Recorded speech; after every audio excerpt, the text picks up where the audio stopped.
Most people spend their entire lives chasing something they've never actually defined.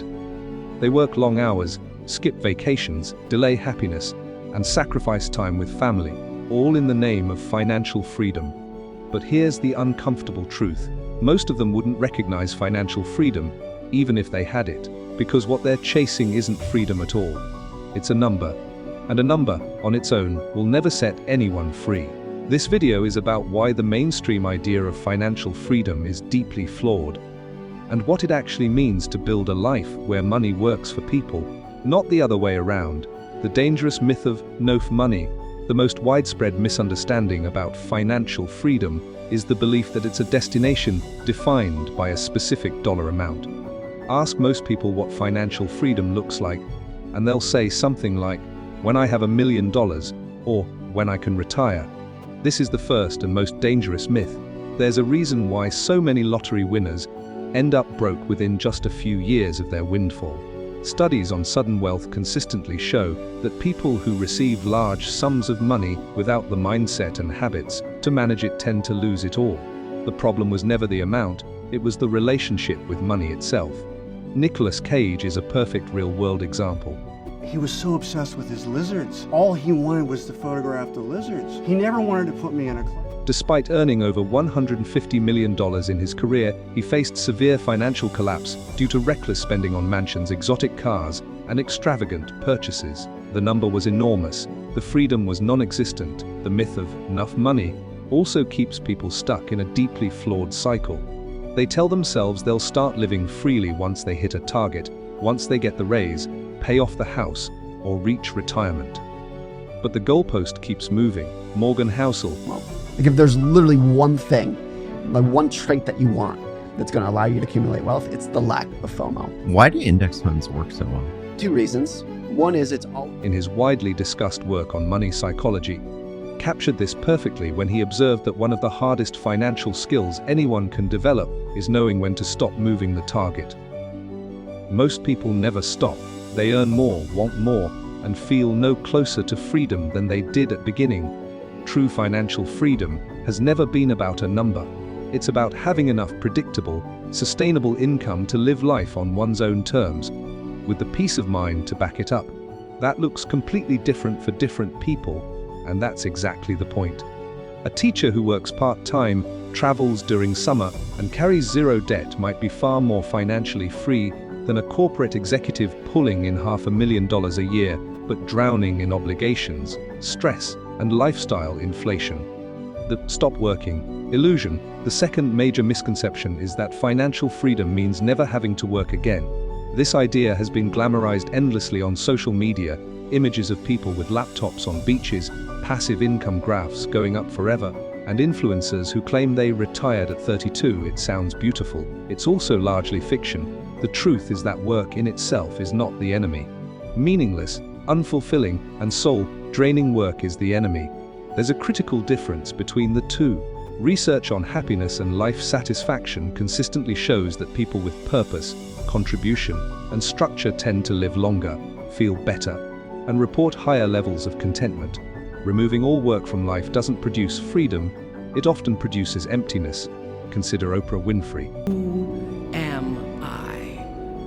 Who am I really?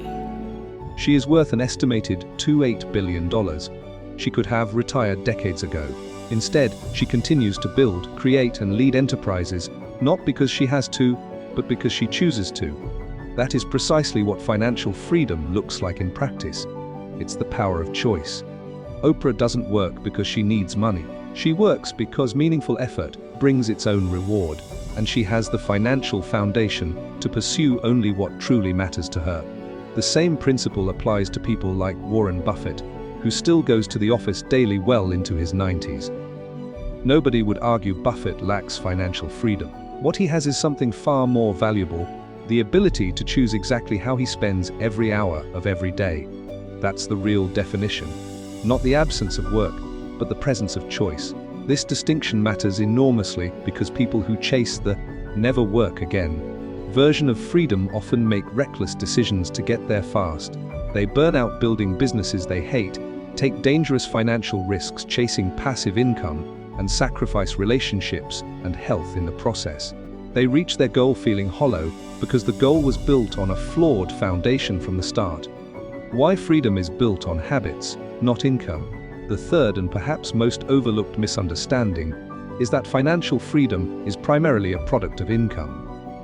Many people believe that if they could only earn more money, freedom would follow naturally. But income without discipline is just a faster way to fall behind. This is the trap that quietly destroys the financial lives of even high earners. Statistics on professional athletes are particularly revealing on this point. A significant portion of NFL players face serious financial difficulties within just a few years of retiring from the sport, despite earning millions during their careers.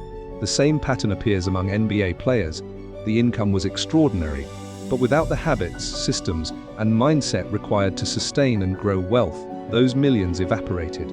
Mike Tyson, at the peak of his career, was one of the highest paid athletes in history. He earned an estimated $400 million over his boxing career, yet filed for bankruptcy in 2003. Income alone was never the answer. What actually builds lasting financial freedom is a combination of spending discipline, consistent investing, debt elimination, and, critically, a shift in what one believes money is for. Wealthy people who maintain their freedom over time treat money as a tool, not a reward. They separate their identity from their lifestyle. They make decisions based on long-term positioning, not short-term validation. The habit of investing consistently, even in small amounts, is one of the most powerful forces in personal finance, far more powerful than any single large windfall. Compound interest, which Albert Einstein reportedly called the eighth wonder of the world, rewards time and consistency above everything else. A person who invests a modest sum every month starting at age 25 will almost certainly end up wealthier than someone who starts at 40 with twice the income but half the time. The math is unambiguous. Debt, particularly high-interest consumer debt, is the single biggest barrier standing between most people and financial freedom. It silently erodes the wealth-building potential of every dollar earned.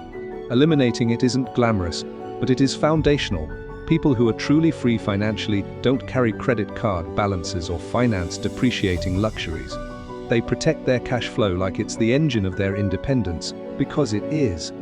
Financial freedom, when properly understood, is a deeply personal and intentional construction. It is not a lottery ticket, a viral side hustle, or an inheritance. It's built through clarity about what life should look like, discipline about money's role in getting there, and the patience to let time do its work. It means different things to different people. And that variety is not a flaw in the concept, it's the point entirely. The people who get this right don't look flashy.